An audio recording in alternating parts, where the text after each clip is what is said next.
우리가 보도록 하겠습니다. 마가복음 7장입니다. 7장 1절부터 13절까지입니다.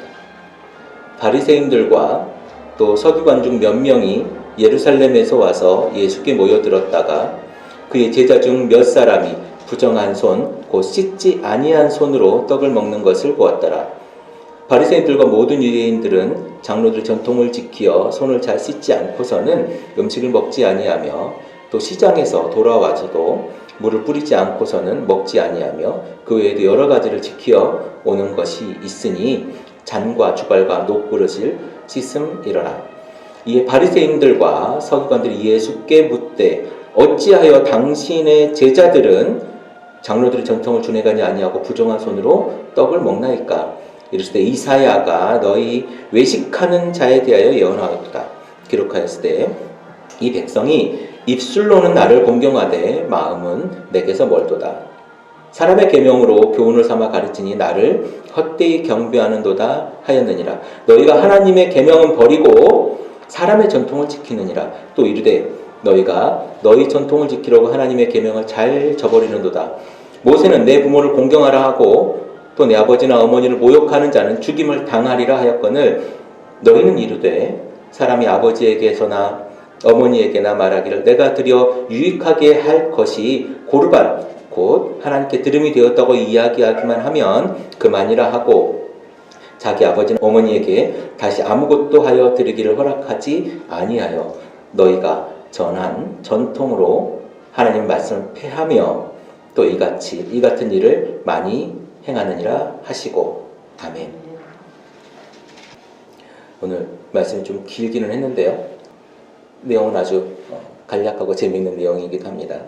완연한 가을이기도 하고 조금 있으면 이제 벼가 이제 노랗게 익겠죠. 노랗게 익고 그걸 베면 이제 정말 가을 같은 또 빈 들을 보면 이제 가을이 지나서 좀 있으면 서리가 내리겠네 라고 하는 생각이 들 것 같습니다. 비가 그렇게 왔고 또 아주 더운 날은 아니었지만 습하고 이런 날을 지나면서 언제 가나 했을 텐데 벌써 이제 긴팔이 그리워지고 아침 저녁으로는 좀 위에 뭘 하나 덧입어야 될까라고 하는 생각이 드는 해입니다.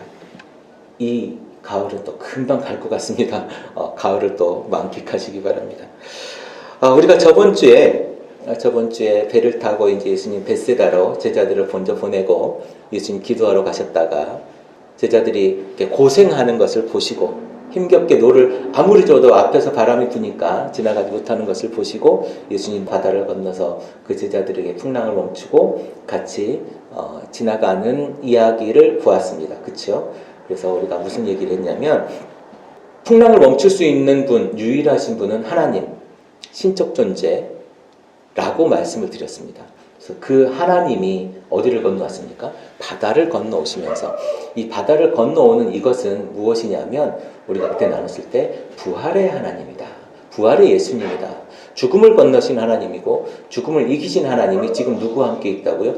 제자된 우리와 함께 있는 그분을 우리가 오늘 말씀에서 보아야 한다. 우리가 고통과 고문과 힘겨움이 있을 때에 그 부활의 하나님이 오셔서 우리와 함께 하시고 우리를 구원해 주실 것이다 라고 하는 이야기를 저번 주에 나눴습니다.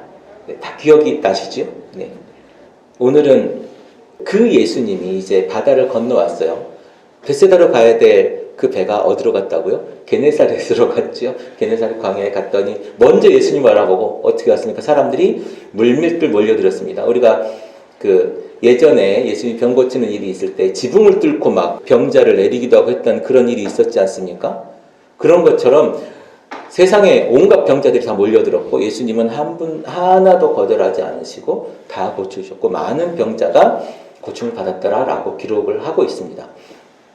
그 이후에 일어난 일입니다. 이제 어쨌든 예수님도 제자들도 밥을 먹어야 될 거 아닙니까? 그래서 모여서 밥을 먹는데 일어난 그 일입니다. 예루살렘으로부터 바리새인과 서기관 몇몇이, 그러니까 몇몇이라고 하는 건 그들의 대표가 온 겁니다. 사실 제가 굉장히 먼 거리라고 말씀을 드렸지 않습니까? 굉장히 먼 거리를 나귀 타고 걸어서 온 겁니다. 와가지고 바리새인과 서기관들이 와서 예수님의 그 행적들을 기록하고 보고 있는데요. 참 저는 아쉬운 부분이 있습니다만은 어쨌든 이 바리새인과 서기관들이 예수님의 일행을 관찰하고 있는데 예수님 지금 뭘 했습니까? 그 수많은 병자를 고치는 기적을 행했어요. 그쵸? 그런데 이 사람들은 그 기적에 관심이 있어요, 없어요? 예수가 어찌 저런 일을 하고 있는지에 대한 관심이 없어요. 예전에 바알세불 귀신 들려가지고 이런 일을 했다라고 치부해버리고 관심이 없습니다. 사람을 살리는 것에 대해서 관심이 없어요. 우리의 모습이 예배를 위한 예배인가? 아니면 우리가 정말 성경에서 말씀하시는 그 예배의 삶을 우리가 살고 있는가? 지금 바리새인과 서기관이라고 하는 것은요, 당대에 가장 성경을 많이 알고 글을 쓸 줄 아는 사람들이었고요. 그리고 율법과 성경을 가장 잘 지키는 사람들이었습니다. 그러니까 말하자면 최고의 엘리트들이었어요. 이 사람들이 지금 행하고 있는 생각과 사상과 모양을 보자라는 거예요. 그 사람들이 지금 사람을 살리는 것에 관심이 있었던가? 예수님 손 마른 자를 고치면서 이런 얘기 하잖아요. 너희가 안식일에 나귀가 구덩이에 빠지면 건질 거냐 안 건질 거냐, 이런 이야기를 합니다. 안식일이 과연 무엇 때문에 있는가, 이런 이야기를 해요. 오늘은 그런데 그 사람을 살리는 일을 보면서 이제 밥 먹을 때 이런 얘기를 합니다. 당신들은 왜 손을 안 씻습니까? 밥 먹기 전에. 물론 밥 먹기 전에 손을 씻어야 되겠죠. 불결하니까. 그런데요, 이 이야기가 성경에 있는 이야기일까요? 없는 이야기일까요? 밥 먹기 전에 손 씻어라. 밥 먹기 전에 손 씻어라가 성경에 있을까요? 자, 우리가 레위기를 보면서 우리가 레위기 공부를 할 때 이런 이야기를 했습니다. 정결예법 아니면 뭐 정결예, 이런 이야기를 우리가 한 적이 있어요. 그런 이야기를 한 적이 있는데 그걸 한번 잘 기억해 보시면 좋을 것 같습니다. 그러면서 이 사람들은 뭐라고 이야기하냐면, 당신들은 왜 장로들의 전통, 우리들의 선조들의 유산, 그리고 장로의 유전을 따르지 않습니까? 라고 물어봅니다. 그런데 예수님이요, 뭐라고 이야기하냐면, 그래? 우리들 전통이 어떤데? 이렇게 보신 것이 아니라, 먼저 가장 최선의 방어는 뭡니까? 최선의 공격이기도 하거든요. 예수님은 그들의 위선을 공격하십니다. 그러면서 이제 너희들의 예배에 대한 이야기, 그 사람들의 부모를 공양하는 이야기들을 가지고 이야기를 합니다. 오직 하나님의 말씀을 지키는 것이 중요한 것인지, 사람들이 만든 전통을 따르는 것이 중요한 것인지 에 대한 질문을 예수님 바리새인들에게 딱 던지죠. 우리가 읽은 내용을 간략하게 몇 줄로 정리하면 이 정도의 요약이 되지 않을까라는 생각을 해봅니다. 천천히 이제 말씀을 한번 찾아볼 텐데요. 우선 바리새인과 서기관 몇 명이 예루살렘에서 예수에게 모여들었다가라고 하는 표현이 있습니다. 모여들었다가. 우리가 사실 바리새인과 서기관 나오면 되게 불안하죠? 뭔 일이 또 있을 것 같은 느낌이. 바리새인과 서기관들이 왔더라 그러면 이 서사 자체가 불안합니다. 얘들이 또 뭔 일을 벌이지 않을까? 무슨 일을 벌일까? 이런 느낌이 있지 않나요? 이 사람들이 지금 무슨 일을 벌이려고 왔는가? 이런 생각을 먼저 가지게 합니다. 그래서 이 이야기 전체가 손 마른 사람을 고치고 아니면 많은 병자들을 고치고 해피엔딩으로 끝나는 것이 아니라 뭔가 불안한 일과 예수님과 싸움이 일어날 것 같다라고 하는 그런 전조를 던져주는 이야기입니다. 바리새인과 이 헤롯 당이 손 마른 사람을 고칠 때 몰려들어서 둘이 그 이야기, 안식일 논쟁을 하고 나서 마지막 구절에 뭐라고 했습니까? 어떻게 예수를 죽일고 논의하더라 라는 이야기를 했습니다. 그러면서 제가 여러분들에게 이런 말씀을 드렸습니다. 종교와 정치가 야합을 하면 사람을 죽이는데 서슴이 없어진다. 죄책감도 없어진다. 이런 이야기를 했습니다. 그래서 개인이 정치에 관심을 가지고 어떻게 세상이 좋아질 것인지에 관심을 가지는 건 굉장히 권장할 만한 일이고 그렇게 해야 되는 일이다. 그것이 뭐 서로 두 사람 간의 관계 속에서 맞고 안 맞고의 문제가 아닙니다. 내가 바라는 세상을 분명히 좋게 만들어야 되는 것은 주지의 사실이니까요. 그런데 종교라고 하는 큰 뭡니까? 조직, 단체, 이런 큰 종교를 가지고 이야기하는 사람들이 전체가 정치와 야합을 하게 되면 사람을 죽이는데 서슴없게 된다라고 하는 이야기를 제가 하고 우리가 그 경계를 잘 만들어야 되겠다라고 하는 이야기를 그때 드린 적이 있습니다. 모여들다라고 하는 말은요, 시편 2장 2절에도 똑같은 단어가 나오거든요. 시편 2장 2절에 세상의 군왕들이 나서며 관원들이 서로 꾀하여 여호와와 그의 기름을 부음 받은 자를 대적하며 라고 하는 말씀이 있습니다. 이 모여들다라고 하는 단어 자체가 불편한 단어예요. 굉장히 부정적인 단어입니다. 지금 예수님을 대적하기 위해서 이 바리새인과 서기관이 오고 있다라고 하는 단어를 마가는 우리에게 이 단어만으로 던져주고 있는 것입니다. 그래서 우리는 이걸 이제 인지하고 요이하게 읽어라라는 거예요. 앞으로 불안한 일이 벌어질 거야 라고 복선을 깔아주고 있는 것입니다. 지금 예루살렘은 어쩌면 예수에 대해서 반대하는 사람들의 집결지일 수도 있어요. 그들의 대표가 오늘 온 거니까요. 그런데 예수님은 이 예루살렘에 있는 이 사람들에 의해서 십자가에 매달려 돌아가셨죠. 그러니까 이 사람들이 지금 그런 작당과 모의를 하고 있는 거예요. 하나님이 어떤 분인지, 아니면 하나님이 성경을 통해서 우리에게 어떤 이야기를 했는지, 레위기가 어떤 책인지, 민수기가 어떤 책인지, 신명기가 어떤 책인지 너무나도 잘 알고 있음에도 불구하고 이 사람들은 그 책대로 살아가지 않죠. 예수님이 태어날 때 동방박사들이 와가지고 헤로데에게 물어보지 않습니까? 여기에 왕이 태어났다는데 거기가 어딥니까? 라고 물어보니까 서기관들을 부르죠. 서기관들이 베들레헴이라고 합니다 라고 말하는 것이라고 했지만 모르겠습니다 그러잖아요. 그렇잖아요. 베들레헴이라고 기록되어 있습니다 이렇게 얘기해요. 너무 잘 알고 있죠. 그런데 거기에 가보지 않습니다. 알고 있어요. 제가 늘 얘기하지 않습니까? 알고 있는 것과 우리가 행하는 것, 알고 있는 것과 믿는 것은 전혀 다른 이야기다. 우리는 너무 많이 알아요. 너무 잘 알아요. 성경 여러분 모릅니까? 성경 이야기 제가 창세기부터 요한계시록까지 쭉 이야기해 주잖아요. 그러면 여러분들 다 아는 이야기예요. 그래 우리 아는 이야기죠. 알지요. 그거 알아요. 어떤 이야기하면 어디에 있는 이야기인지도 대충은 아시는 분들이세요. 우리 성경을 너무 잘 알고 있습니다. 그런데요, 우리의 신앙생활은 어떤 것인가? 우리 오늘 그 이야기를 하고자 합니다. 지금 바리새인들과 서기관 몇 명이 와가지고 손을 씻는 문제, 정결례에 대한 이야기를 하는 거예요. 안식일과 정결례. 바리새인들은요, 그리고 서기관들은 이 정결례, 안식일, 이것에 목숨 거는 사람들이에요. 예수님이 그것을 범하고 그래서 죽이려고 했다는 거 아니겠습니까? 안식일을 범했다고 죽이려고 하는 거 아니겠습니까? 사람을 죽이는 것, 안식일을 범하면 어떻게 해요? 돌로 쳐 죽입니다. 이런 사람들이에요.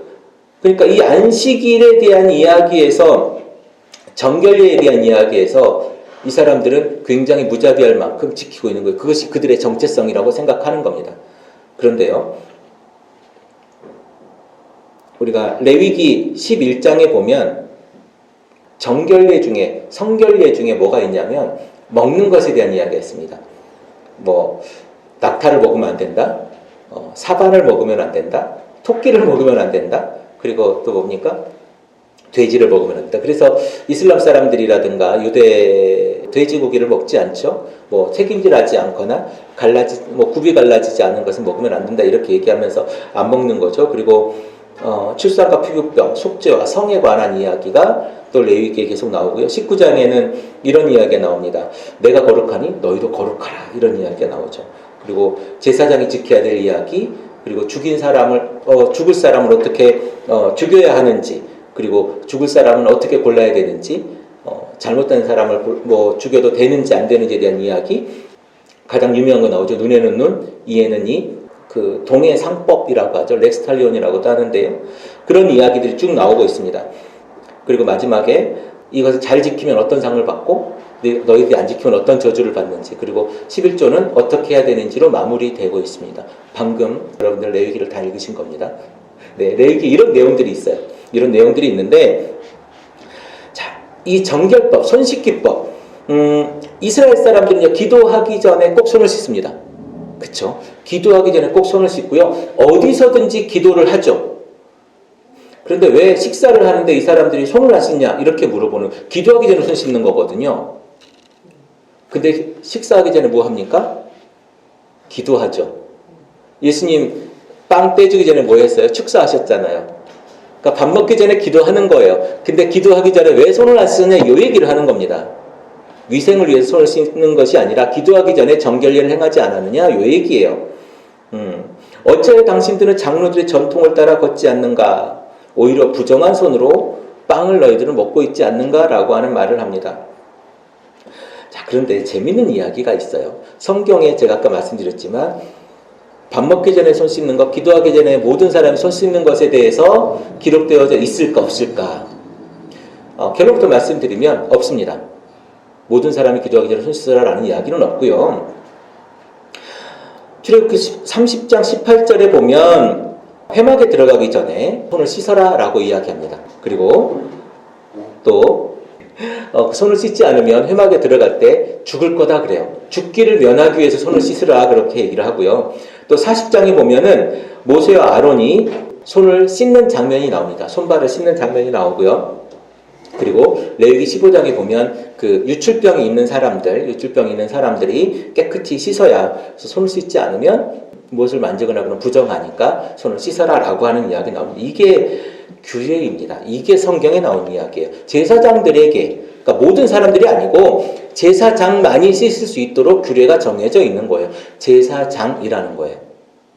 그런데 지금 이 사람들은 누구에게 다 하라고 합니까? 모든 사람들에게 이걸 적용하고 있는 거예요. 누구의 이야기로? 장로들의 전통으로, 어른들의 전통으로, 우리가 만든 규례로 이렇게 해라라고 이야기하고 있는 겁니다. 손을 씻는 건 되게 좋은 일이죠. 손을 씻는 건 되게 좋은 일이나 그것을 강제할 일은 아니라는 거예요. 그것이 율법이야, 그것이 법이야 라고 강제할 일이 아니에요. 왜냐하면 법에는 그런 일이 없기 때문입니다.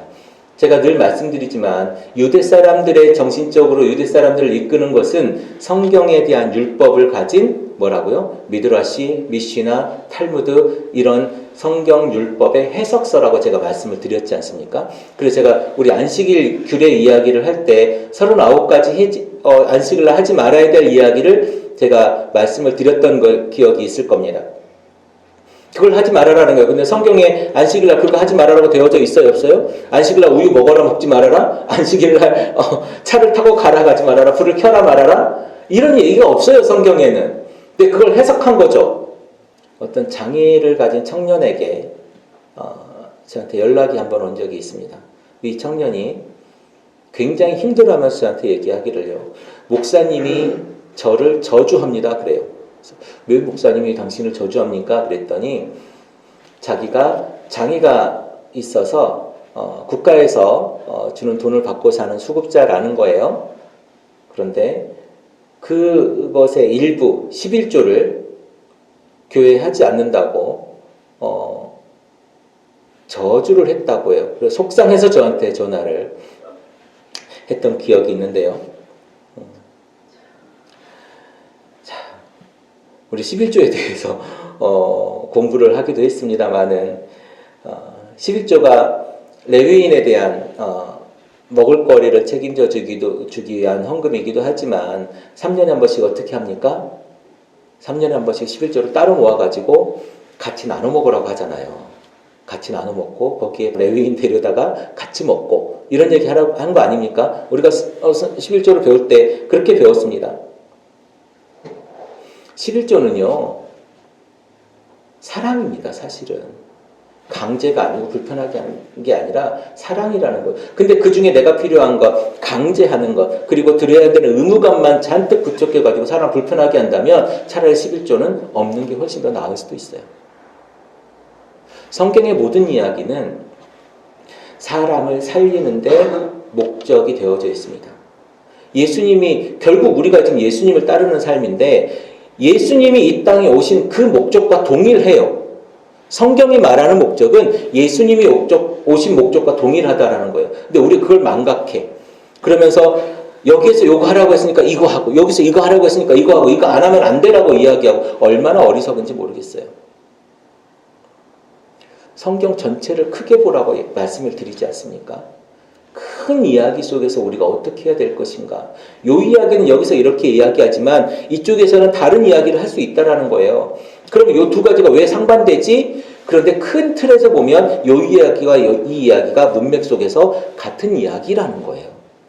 근데 그걸 못 봐요. 자꾸 그걸 못 보니까 어떻게 되냐면 신천지 같은 이단에 빠지게 되는 거예요. 거기서는 그 이야기 하나만 아주 명쾌하게 이야기해 주잖아요.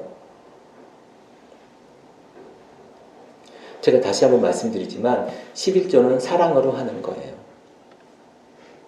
제사장을 위한 사랑으로 하고요. 내 주변에 가난하고 힘든 사람과 함께 같이 먹기 위한 사랑으로 하는 겁니다. 그것이 11조예요.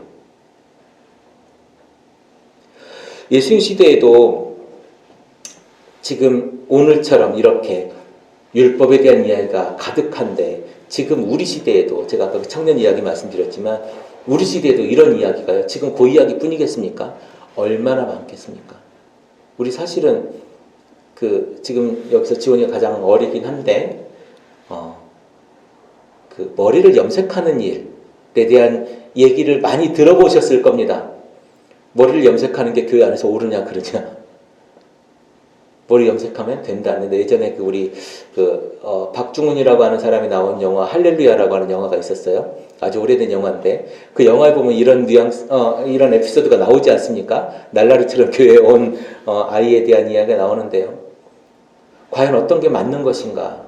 사람을 살리는 것이 맞는 것인가? 그런 것이 맞는 것인가? 그래서 지금 우리 어떤 걸 경험하고 있습니까? 여기 청년보다 나이 든 분들이 더 많아요. 지금 그 이야기가 여기에서 우리가 지금 보고 있는 거거든요. 교회가 그래서 그들에게 예수를 믿지 못하는 이들에게 예수 믿지 않는 이들에게 예수를 믿을 만한 이야기 왜 예수를 믿어야 되는지 천국 가야 되니까 난 지금이 좋은데요. 설득을 하지 못하고 있는 거예요. 여러분들의 자녀에게 교회 와야 되라고 교회 가면 즐거워라고 교회 가면 행복해라고 얘기할 수 있는 그 건덕지가 뭐가 있습니까? 그 하나의 포인트가 뭐가 있어요? 자, 교회 가자. 왜요? 천국 가야 되니까. 너무 식상하잖아요. 난 천국 안 가고 싶은데? 그럼 어떤 이야기를 하실 수 있습니까? 근데 그 사람들이요. 여러분들이 예수를 전하려고 하는 그 사람들에게요. 천국의 의미가 천국 가고 싶죠. 내 자리가 천국이었으면 좋겠죠. 내가 죽어서 천국 가고 싶겠죠. 아니겠습니까? 그런데 교회라고 하는 공간에 가면 아니 교회에 가서 예수를 믿으면 그게 된다고 하는데 왜 오기 싫겠어요? 불편해서 그런 겁니다. 즐거우면 그럴 일이 없겠죠. 우리가 교회가 사람을 불편하게 해요. 교회가 한 사람에게 아니 우리가 세상에 보여주기를요 너무 불편하게 해요. 교회에 자유도 없고 불편하게 하고 예수님이 진리를 알지니 진리가 너희를 자유케 하리라라고 분명하게 말씀하는데 자유를 말씀하시는데 우리는 교회가 자유를 주지 않아요. 억압해요. 통제하려고 해요. 그래서 그 사람들을 내가 원하는 곳으로 끌고 가려고 해요. 누가 만들었어요? 그거. 성경에서는 그런 얘기 하지 않아요. 적어도 작게는 목사 한 사람이 또 그 방편으로는 교회의 어떤 작은 그 정체성과 가치관이 그 사람을 그렇게 만들어내고 있으니 불편하잖아요. 근데 자유롭고 자유분방하고 뭔가 큰 다른 그림을 가지고 있는 그런 에너지가 넘치는 사람들이 여기에 올 수 있겠어요? 우리 어릴 때 어떻게 했습니까? 뛰어다니는 아이들 저쪽 쫓아버리잖아요. 그쵸? 데리고 나가라고 그러고 막 어떤 목사는 욕하는 것도 제가 봤습니다. 그렇게 욕먹던 아이들이 교회 오겠냐고요. 교회 가면 욕먹는데. 우리가 지금 그렇게 만들어 놓은 거 왜 없지? 한 번도 고민하지 않아요. 왜 우리 아이들이 젊은 아이들이 지금 교회에 없지? 왜 다른 사람들이 교회에 안 오지? 우리가 지금 통제하고 있는 거예요. 그리고 여기에 맞지 않으면 오지 마. 근데 안 맞거든. 사람이 어떻게 다 맞아요. 맞지가 않아요. 근데 안 오는, 그래서 못 오는 겁니다. 2000년 전이나 지금이나 하나도 다르지 않아요. 교회가 말입니다. 아니, 목사가, 아니, 우리 교회 구성, 우리 공동체가요. 오직 하나님만 보고 가야 됩니다. 그쵸? 여기 동의하십니까, 여러분? 교회 공동체가 오직 하나님만 보고 가야 되는 거 동의하시지요? 네. 네. 이 이야기는 뭐냐면, 하나님이 무슨 말씀을 했는지, 하나님의 관심이 무엇인지, 하나님의 우리를 향한 그 가치와 하나님께서 우리에게 말씀하시는 그 말씀의 철학이 무엇인지 그대로 우리가 그걸 보고 따라가야 된다는 거예요. 우리는 하나님께서 말씀하신 그 길을 가야 된다라는 것입니다. 그런데 하나님이 사랑하신 그것을 우리가 알지 못해요. 성경에서 계속 말하고 있는 것이 뭡니까? 고아와 과부를 돌보라는 거잖아요. 그런데 우리가 돌보는 것이 뭐예요? 고아와 과부가 아니고요. 우리가 돌보는 것은 우리의 가치관이에요. 힘들고 지치고 아픈 사람에게 관심이 없어요. 내가 하고 있는 이것이 옳다라고 하는 그 가치관에 우리가 빠져 있는 거죠. 그걸 도구마라고 하지 않습니까? 그것이 우리가 빠져 있어요. 바꾸려고 하지 않아요. 내가 그것을 바꾸면 무너지는 것 같아. 다 깨지는 것 같아. 안 될 것 같아요. 그래서 우리가 교회가 무너지는 일을 너무너무 많이 봅니다. 다른 사람이 올 수 있는 구석을 우리가 자리를 다 치워버리는 거예요. 당신은 안 돼. 당신 같은 사람 여기 올 수 없어. 너같이 그렇게 해가지고는 교회에 우리 교회 어떻게 와?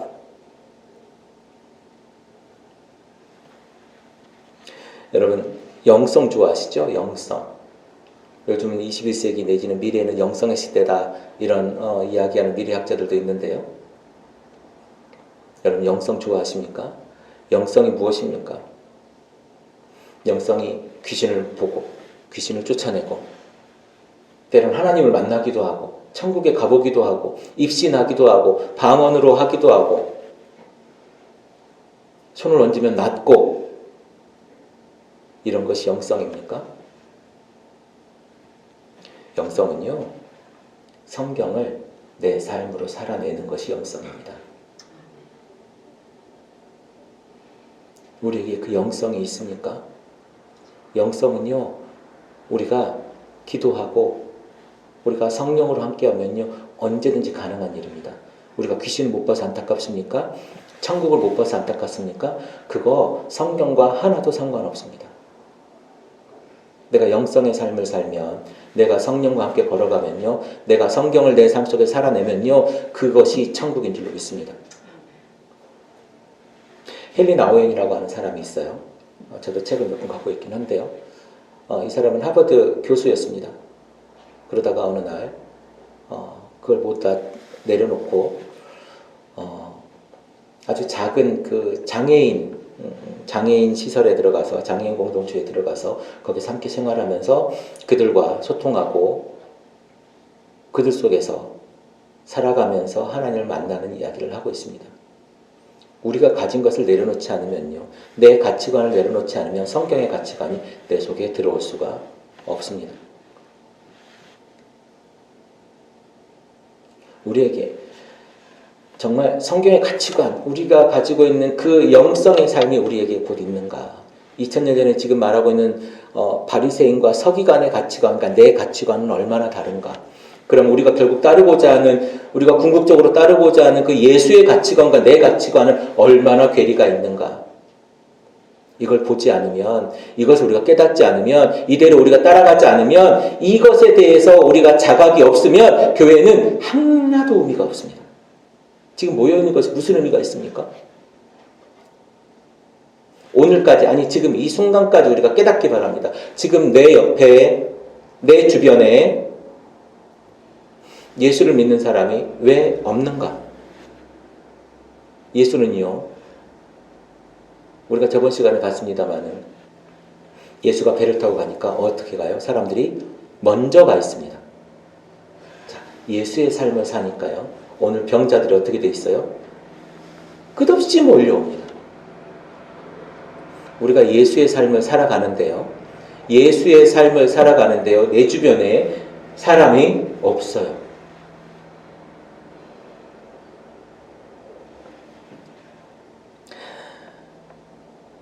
우리는 영성의 삶을 살기 위해 더 기도하고 내 삶을 돌아봐야 될 줄로 믿습니다. 그리고 이제 우리가 시각과 개념을 바꿔야 돼요. 예수를 따르는 것이 무엇인가? 예전에는 머리 염색하면요 아주 죽일 놈이었지요. 저는 아직도 못 해봤습니다만 저는 꼭 해보고 싶은 색깔이 있기는 합니다. 신호등의 초록 색깔 있죠. 네, 신호등의 그 초록 색깔로 제 머리 염색을 한번 해보고 싶은 마음이 있는데 아직 용기가 안 나서 못하고 있긴 합니다만은 언젠가는 꼭 한번 이제 나이가 들면 머리도 이제 빠지고 이럴 텐데요. 아직 머리가 좀 많이 있을 때 그걸 한번 꼭 해보고 싶은 생각이 있습니다. 네. 어쨌든 우리가 가지고 있는 그 고정관념 때문에 지금 내 주변에 내 가치관 때문에 내가 착각하는 예수의 가치관이라고 하는 그 착각 때문에 우리가 전도를 못하고 있는 거예요. 예수를 전하지 못하고 있는 거예요. 마가복음 1장은 누구의 말로 시작하는지 아십니까? 이사야의 말이다. 이사야의 말씀이다. 라고 하는 말씀으로 마가복음 1장 1절 2절을 시작하고 있습니다. 예수님에 대한 예언이 있는 선지서죠. 보라 세상 죄를 지고 가는 어린 양을 보라. 이 백성들이 입술로는 나를 공경해도 마음은 내게서 멀리 떠나 있다. 그들은 사람의 훈계를 교리로 가르치며 나를 헛되이 예비한다. 우리 예배는 어떻습니까? 성경에서 말하는 그 예배를, 성경에서 말하는 하나님을 공경하는 그 예배를 우리는 드리고 있습니까? 아니면 우리가 만든 내 생각 속에, 내 가치관 속에 가두어진 그 예배를 우리가 지금 드리고 있습니까? 우리의 기도는요? 우리의 기도는 어떤 기도를 드리고 있습니까? 하나님께서 받으시는 기도를 드리고 있습니까? 아니면 우리 입술에서 맴돌고 우리를 기쁘게 하는 그 기도, 내가 행복한 그 기도를 드리고 있습니까? 여러분 예전에 교회 다니실 때를 한번 상상해 보십시오. 저도 어릴 때의 기억이 있습니다만은 여러분들은 더 저보다 훨씬 더 생생하실 테니까요. 그때는 바닥에 방석이 깔려 있었습니다. 이런 의자요? 없었어요. 장의자가 나올 때가 아마 80년대 후반? 이때 아마 장의자가 나왔을 겁니다. 그 전에도 물론 있었겠지만 보편적으로 보급된 때가 아마 그 정도 되는 것 같아요. 그 전에 어떻게 했습니까? 방석에 앉아 있었고 기도할 때 어떻게 합니까? 무릎 꿇고 두 손 모으고 눈 감고 기도했죠. 양반다리를 어떻게 기도를 합니까? 큰일 날 일이죠. 그런데요, 지금 여러분 무릎 꿇고 기도하는 사람 보십니까? 요즘에? 잘 보이지 않습니다. 여러분들도 의자에 앉아서 기도하죠. 감히 무릎을 꿇지 않고 기도를 해요? 세상이 변해가고 있고요. 거기에 맞춰서 우리가 예배의 형식도 바뀌어져 가는 겁니다. 그런데 내 가치관에서 무릎을 꿇어야 돼. 하나님은 그 기도만 받으시고 만약에 그 가치관이라면, 그 기준이라면 지금 우리의 기도를 하나님 받으시지 않을 겁니다. 그 기준이라면. 자, 여러분 우리의 고정관념, 우리의 가치관이 옳다 그르다 말하지 않아요. 말할 수 없어요. 그리고 말해서도 안 돼요. 예수님이 옳다 그르다 말할 것이냐. 자, 장로들의 전통은요, 그 사람들이 만든 그 율법과 그 체계는요, 누가 만든 겁니까? 사람들이 만들어낸 거예요. 내가 이 사람들이 선하게 만들어내면 더더욱 감사하겠으나 그 사람들을 어떻게 만들어요? 이 율법으로 말미암아 사람들을 옥죄고 억압하고 안식을 어겼느니 안식을 어기지 않았느니 당신들이 지금 정결법을 지켰느니 지키지 않았느니 얼마나 달달달달 볶았겠습니까? 너무 힘들었겠죠. 그래서 그것을 지키는 사람들, 그래서 바리새인들과 서기관과 이 율법하는 사람들이 그 시대에 1% 정도였다는 거 아니겠습니까? 사람들이 지킬 수가 없었어요. 어쩌면 안식일도 제대로 못 지켰을걸요. 그 39가지 안식일을 하지 말라고 하는 그것을 우리 삶에서 어떻게 했겠습니까? 지금도 열심히 그걸 지키는 사람들이 있기는 해요. 그 6월절 지나면 이제 그 무교절이 있지 않습니까? 그때 발효식품을 먹을 수 있을까요? 없을까요? 그때는 발효식품을 못 먹습니다. 유제품 같은 경우는 치즈나 이거 발효식품이잖아요. 우리가 말하면 김치. 그 일주일 동안은요, 김치 먹으면 안 돼요. 왜요? 누룩이 있으니까. 뭔가 이렇게 그 부패시키는, 뭔가 발효시키는 이런 것들이 있으니까 먹으면 안 돼. 그래서 그 유대인들의 그 슈퍼에는요, 발효식품이 하나도 없습니다. 그때는. 싹 치웁니다. 빵도 그 맥도날드에 가면 그 번이라고 빵을 덮어주잖아요. 이 햄버거의 빵도 누룩이 없는 빵을 줍니다. 그때는. 그러니까 그렇게 사람들이 살아요. 좋습니다. 그럴 수 있죠. 기념일날 그렇게 할 수 있죠. 그런데 일상을 그렇게 적용하면 안 된다라고 하는 거예요. 누가 만들었어요? 하나님과 상관없는 인간이 만들어서 인간을 위한 예배를 드리고 있다라는 거예요. 이 사람들은 지금 병자를 고치는 것에 전혀 관심이 없어요. 예수님의 제자들이 어떻게 그 율법을 위반하고 있는지에 대한 관찰에만 관심이 있는 사람들입니다. 어떻게 예수님을 흠집낼 것인가? 우리의 기준과 우리의 전통에 따라서 우리의 법을 어떻게 이 사람들이 지키고 있는가에만 관심이 있어요. 우리 이사야 1장을 한번 좀 길지만 제가 한번 읽어보도록 하겠습니다. 이사야서 1장입니다.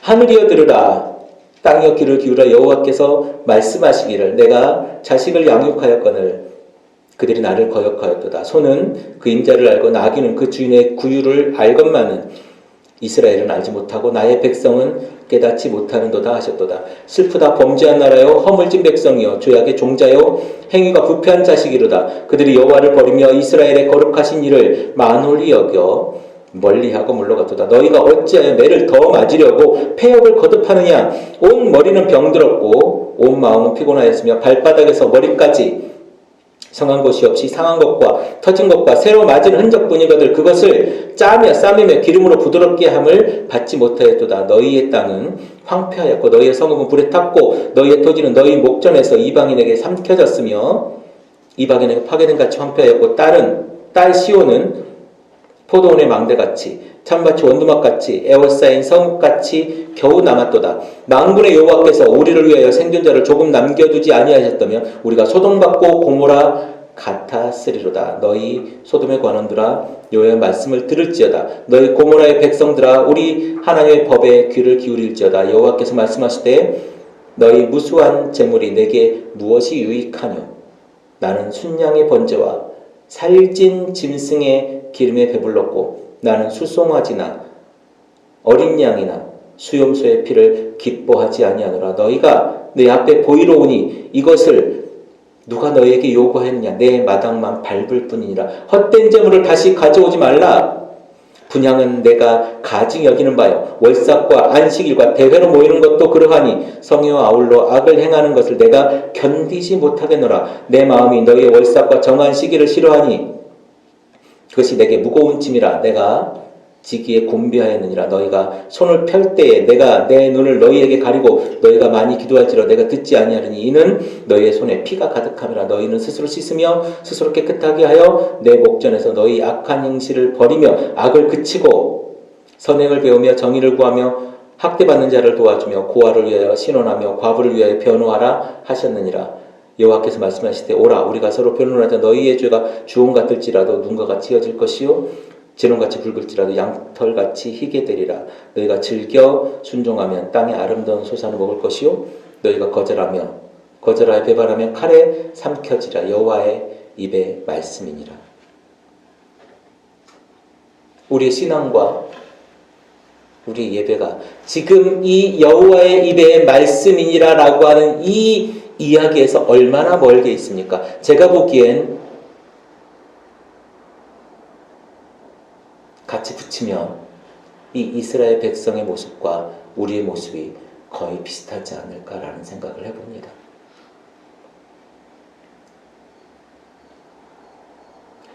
예배에 대한 우리의 태도, 예배에 대한 우리의 모습을 우리가 고민하지 않는다면요.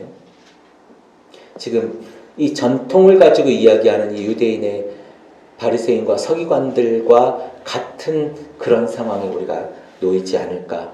그리고 하나님의 그 판단이 우리에게, 아니 그들에게 하셨던 그 판단이 우리에게 오지 않을까라는 겁니다. 오늘 이사야에게, 우리에게 던지는 이사야의 한마디를 더 보도록 하겠습니다. 오늘 말씀에 나오는 이야기인데요. 29장 13절입니다. 주께서 이르시되 이 백성이 입으로는 나를 가까이하며 입술로는 나를 공경하나 그들의 마음은 내게서 멀리 떠났나니 그들이 나를 경외함은 사람의 계명으로 가르침을 받았을 뿐이라. 그러므로 내가 이 백성 중에 기이한 일, 곧 기이하고 가장 기이한 일을 다시 행하느니 그들 중에서 지혜자의 지혜가 없어지고 명철자의 총명이 가려지리라. 마지막 때에 사람들이 이렇게 한다는 거예요. 마지막 때에 사람들이 하나님의 말씀을 따르지 않고 사람들이 만든 그 율법을 따라, 사람들이 만든 그 유전을 따라 예배를 한다는 거예요. 신앙이 그러진다는 거예요. 우리의 신앙이 하나님께서 말씀하신 그 율법과 규율과 그 길이 아니라 우리가 만든, 사람이 만든 그 길을 따라 우리가 예배를 드리고 있다는 거예요. 그러면 하나님께서 뭐라고 얘기하시냐면 지혜자의 지혜가 없어지고 명철자의 총명이 가려지리라 라고 하는 겁니다. 하나님의 길보다, 하나님의 말씀보다 사람의 계명이, 사람의 그 규율이 더 강하다면, 우리가 가지고 있는 그 옳음, 우리가 가지고 있는 그 바름, 우리가 가지고 있는 그 가치관이 다른 사람에게 적용되어지고 판단되어지고 그 사람들을 우리가 정죄한다면요, 하나님이 그것보다 더 강하고 불꽃 같은 그 눈으로 우리를 정죄하실 겁니다. 사람의 계명, 사람의 법으로 가고 있는 우리들을 보시면서 하나님 얼마나 안타까워하시겠습니까? 오늘 우리가 다시 한번 새겨드려야 할 그 한 문장, 너희가 내 마당만 밟을 뿐이니라. 우리는 성경을 매번 진리라고 고백하고 매번 생각하고 매번 그것을 읽기를 고대하고 읽고 있는 사람들입니다. 그렇지 않습니까? 사실 우리가 성경 구절, 우리가 성경책을 펴지 않아도요, 세상에 돌아다니다 보면 성경 구절이요 너무나도 많이 널려 있어요. 그렇지 않습니까? 성경 구절을 인용한 책도 있고요, 성경 구절을 인용한 신문도 있고요, 굉장히 많은 부분에서 성경 구절이 우리 눈에 들어오고 있습니다. 그럼에도 불구하고 우리는 우리가 가고 있는 그 길이 성경이 놓고 성경이 가르치고 성경이 말하는 그 길이 아니라 사람이 만들어 놓은 그 길을 가고 있는 것이 안타까운 것입니다. 우리는 선택해야 됩니다. 갈림길에서 넓은 길로 갈 것인지, 성경이 말하는 이 길로 갈 것인지 우리는 늘 선택해야 돼요. 내가 좀 불편하게 생각해 보십시오. 이 자리에 우리 지금 얼마나 깔끔하고 예쁘고 멋있게 앉아 있습니까? 우리가 보기에 불편한 사람이 와 있다고 생각해 보십시오. 여러분이 한번 돌아보고 그 사람 불편하게 하지 않겠습니까? 성경은 뭐라고 이야기합니까? 고아와 과부를 돌아보고 그들을 위해 변론하라고 이야기하지 않습니까? 성경이 말하는 그 예배를 우리가 드릴 것인지, 우리가 만들어 놓은 그 예배를 우리가 고수할 것인지 우리가 택해야 된다는 말씀입니다. 우리 더 채플 커뮤니티 가족에게 권하고 또는 소망하기는 성경이 말하는 그 예배를 드리고 그 삶의 축복 속에서 하나님을 만나기를 기도해 봅니다. 기도하겠습니다. 사랑의 아버지 하나님, 은혜를 감사를 드립니다. 오늘 우리가 나눈 이 말씀 속에서 우리가 바리새인들과 같지 아니하고 우리가 세상에 우리의 가치관이 아니라 그리스도의 가치관, 성령의 가치관, 성경의 가치관을 가지고 우리가 예배의 삶을 살 수 있도록 주님 인도하여 주옵소서. 세상이 무엇라 할지라도 내가 그 예배 가운데 성경이 말씀하시는 그 예배의 진리 가운데에 우리가 거하게 하여 주옵소서. 감사드리며 예수님 이름으로 기도드렸습니다. 아멘.